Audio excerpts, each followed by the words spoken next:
everyone, this is Yoko. 皆さんこんにちは、Yoko です。Welcome back to 2 Minute Tuesday.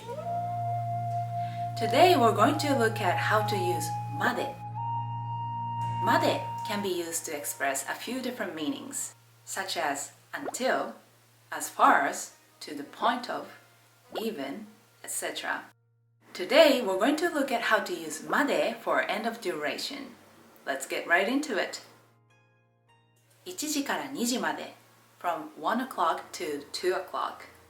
In this example, 2 o'clock is the end of the duration. So you can attach まで to 2 o'clock, 2時.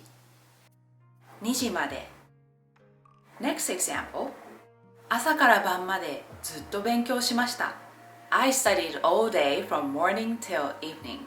In this example, まで is attached to 晩, evening, which is the end of the duration of studying.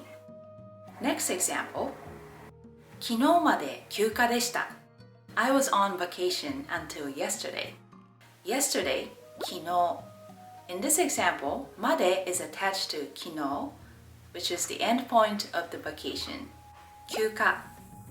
Next example, お店は何時から何時まで開いていますか? From what time to what time is the shop open? 何時から何時まで from what time to what time. まで is attached to the second 何時 what time, which is the end point of the opening hours. The last example of today, 最後まで頑張ってね. Do your best all the way until the end. In this example, まで is attached to the word 最後, the end. 頑張って could mean do your best, try your best, and good luck. 最後まで頑張ってね. Do your best until the end. Do your best until the end. Alright, how was it?